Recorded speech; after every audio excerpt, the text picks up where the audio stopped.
All right, we're doing offer review. And first things first is a lot of people have been asking me, is there any word on the $10 offer? And no, still no word on the $10 offer. And why would they? Why would they sell a $10 offer that has 5,000 energy? Because why would you buy the 6 days of Christmas or the pop-up offer on the web store for $20 for 2,500 energy? They're not going to sabotage these offers with that $10 offer for, I don't know. We are asking. We haven't heard anything. I hope that there is an offer made available to the public. Anyways, it was $10 for 5,000 energy, and I think that under 10% of the people were able to buy it. But I think anybody that wants I think everybody should have the opportunity to buy it that wants to buy it, and that only seems fair, especially when they put out that post about competitive integrity and this and that. Let's get going to the rest of the questions. 3-star U.S. agent month-long event. And I'm going to talk about this because I'm not sure that this is true. I think the post is hard to read. But I've seen a couple posts like this, so I kind of wanted to address it. The grind for only a 3-star character of the whole month event is going to be worth it. I'm hoping to get Enforcer Orbs and other free-to-play ways, but I wouldn't bet on it. I agree with this. So if this 3-star unlock will be the new method for month-long events for 2023, I'm not sure how much longer I'll keep playing. Unless the Rebirth team is going to be absolutely dominant at 3 stars for raids, this is a step in the wrong direction. Once again, from Marvel Strike Force. And this post is correct. But the thing is that the post was a little bit unclear because this sentence right here says, earn up to 100 U.S. agent shards from Enforcer Orbs throughout the month for a guaranteed 3-star unlock. So there's going to be 17 orbs in this event, and it says that if you finish the event, then you're going to get a guaranteed 3-star unlock. So that means that there has to be 5.88 shards per orb or 6. But if they're going to put an orb, aren't they going to give a higher amount, maybe like a very small percent chance of getting 100 unlocked, maybe like 1 in 2,000 or something like that? But basically what I'm saying is that, what if this, the way it's worded is weird. And until we see what the actual orb has, and what the drop rates for the orb is. And I don't see it just being an orb that gives a fixed amount, because then why have an orb? So I hope that this event is not garbage. We will have to see. But until we get the actual drop rates on the orb and we can see the orb and do the math on it, it quite potentially could be a garbage event where you're going to work all the month long just to get a 3-star, and maybe a small percentage of the community will get a 4-star, something like that. We'll have to see.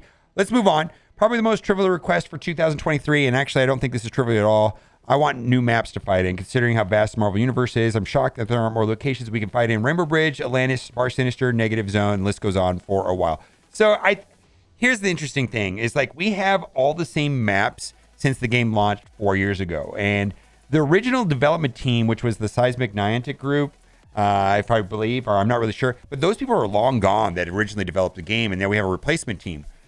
So the only map that has been added to the game since launch was the map for Cosmic Crucible, with on the hands. And they had problems with that. And I don't know much about development or anything like that, and I don't know if this is true, but those rooms, the ones that have the butterflies and the snake and the deer, are full 3D models. And my understanding is that they're harder to do than I think they are. It seems like it's probably something that's not that hard to me, but what do I know? Plus, there's no monetization in creating new rooms. It just seems very disappointing that they can't give us new rooms, and we're playing in the same rooms from 4 years ago. Seems bad. Too many events at the same time requiring cores, and this is a fairly popular post on Reddit, and I did hear that other people in my chat that are free to play don't feel that this is bad, but I want to read this because I think a lot of people resonate with this post. Am I the only one seriously struggling with all these events? I'm top 250 in my arena. I claim and do all my dailies, and yet I cannot get anywhere close to being able to afford all of these different events. Coordinated site, a milestone requiring spending campaign energy, a milestone requiring 100 cores for alliance credits, and a character campaign. I've been having completely neglect this coordinated assault to the detriment of my entire alliance because I just don't earn enough cores from all these different things. I think it's frankly a bit disgusting that they're running all these different things at the same time with no possible way of doing all of them. Can't even do all the 50 core refreshes for each group, let alone any of the 100s. one of these at a time is no issue. How the heck supposed to do all of these core requiring events for free to play? And then there's other posts here saying that it is a struggle. And I know that their intent for Marvel Strike Force is to put pressure on free to play players so that they turn them into spenders. And I feel like this is very much a deliberate thing, running all these events back to back to back. And I know that the arena is kind of a mess, and that is the primary source for arena. And a lot of people have been, still talking about how horrible the arena system is. It's been over 4 years. Why is the arena slingshot still a thing? It impacts the equity and competitive integrity of the game. It's completely garbage, and I don't think they're going to fix it. Another day in the arena where I've been at rank 1 for 90% of the day was showing at rank 1 the time of payout on my device about rewards for rank 8, which I fell to after payout. Why can't arena be upgraded to based on time spent, highest rank over the day, or top each spread over payout evenly to help this nonsense? What they did in Marvel, in Star Wars Galaxy of Heroes, is they shifted the core payout to be more focused on the grand arena. And so a lot of people have said, why don't they just shift the cores to Cosmic Crucible and maybe give us more cores but have it paid out that way? Something to think about. I don't really know if that's a good solution, but I just know that the slingshot mechanic has been one of my pet peeves and my annoyances. I do not play near my payout time at arena at all because I absolutely hate this slingshot and I can't be bothered. I do my best during the day, and wherever I end up, and it's garbage. There was a much better. I feel like they copied Galaxy of Heroes homework on their arena system, and somehow they made a worse version. I don't know how it's even possible, but the slingshot mechanic in Marvel Strike Force is absolutely trash. Hooray! 10 shards for $20.99. I know the RTA rewards have been outdated for a while, but I was excited when I saw an email earlier regarding $20.99 RTA. I've been 15 shards short of unlock since this event, and I was pumped to use crucial and high arena. However, I look at the rewards, ready to crank out some RTA matches. Only 10 shards available free to play. Absurd. Disappointing. Honestly, feel lied to. Why even put 10 shards in Mojo Mayhem Pass? Well, because they want you to spend $20. But the problem is I've been asking people if they're actually buying the RTA Pass. The RTA Pass doesn't really seem worth it. $20 and there's only 500 cores, and then you get a little bit of Noir, a little bit of $20.99. It just doesn't seem that impactful. I feel like if it at least offered 1,000 cores, I feel better. And plus, a lot of the gear we have better access to than we did when the RTA Pass came out. So I just feel like it needs to be updated if they want to sell more. It just kind of feels like they've gone worse, and the RTA Pass is not getting better or getting more rewards. It gets worse and worse every month. Also, this is a known issue and has been reported to the developers, but I just want to make people aware about it, is Hela plus Heimdall versus Spider-Weaver. If we look at the Heimdall passive, as Guardian allies gain 10,000 resistance against blind, as Guardian allies gain 100% accuracy. So that should give, as Guardians, a workaround for Spider-Weaver, because Spider-Weaver basically, creates all those problems, and this should be, and Heimdall's passive is a direct counter to Spider-Weaver's passive. But I've been practicing some counters for Spider-Weaver situations. Spider-Weaver is charged, but Hela, with any ability, misses even when Heimdall is present. Should be sitting 100% accuracy. So what am I missing? Apparently it's coded wrong, and it is Hero X Guardians rather than all Asgardians, and so this passive is not working towards not working with Hela. So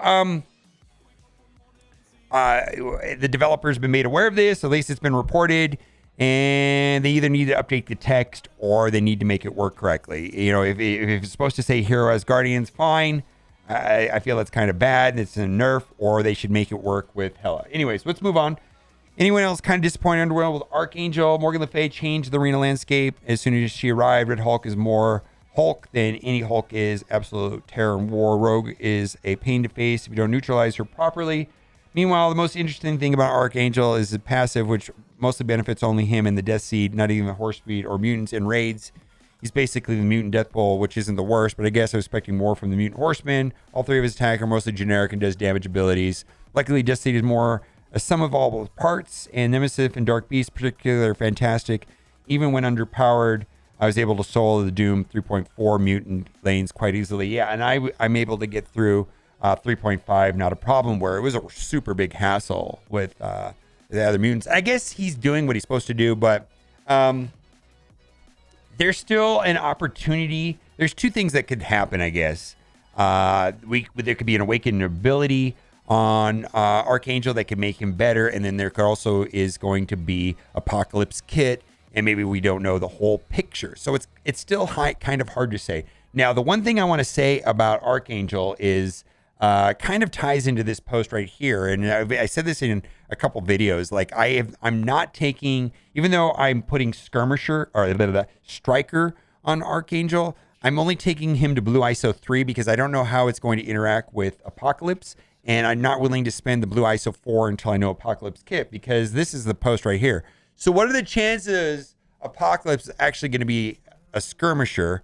Because let's be honest, most of us are all running, like running all the horsemen as strikers. So yeah, I hope not. And so I thought this post right here really is interesting. Maybe he has or grants the ability to lay down vulnerables like Cloak and Dagger, then the whole team can be strikers.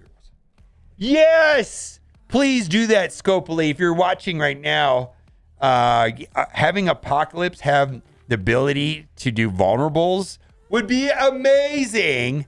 That way we could make the whole team striker and everything be fine. And if that was the case, then I would go ahead and Blue ISO 4 my Archangel. Anyways, we got a couple different offers here, and then we're going to wrap up the video. This is a $100 offer. I'm not going to buy this. I didn't find that interesting, but if you click right here and more, there's a bunch of other stuff. It just seems kind of like a lot of different things, but not a lot of anything. So, I mean, the offer is not too interesting to me. This is interesting to me.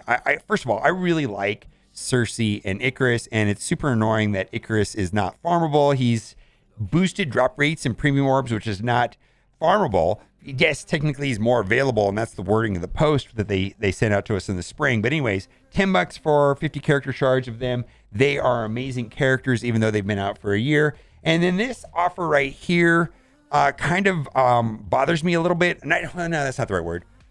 I think this is going to be a very popular offer, and a lot of people are going to buy it. I'm not going to buy it. I think the value is kind of whacked out. Couple things right now. Archangel is only available to 5. There's no 6, so you can't go to 6.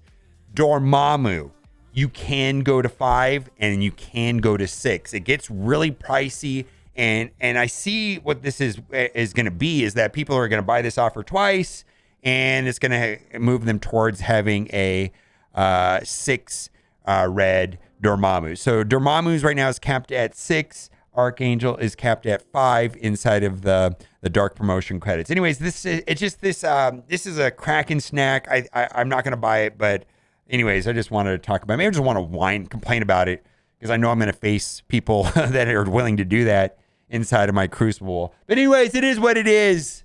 This is a pay-to-win game. And then lastly, there's a Festival of Frost bundle, $15. And this is an okay amount of gold. I wish I had more gold shards, but it has 2 million gold. So if you need gold, this is reasonable enough. This is like a C- offer, but if you need gold, it is what it is. All right. So now it's time for the giveaway. I really hope you liked today's video, because if you did, you are in trouble.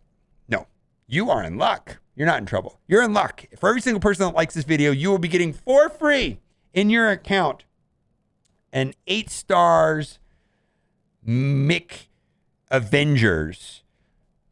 This is not a scam. This is Black Widows as Wendy, and we've got Ronald McDonald as Thor, and then we've got a Kentucky Fried Chicken Captain America. I don't know what this is, but I think it's pretty funny. Boy, this is a pretty creative cosplay, if you ask me. All right, let me know what you think in the comment section. As always, thanks for watching, and keep on coming. Bye for now. Where's the music?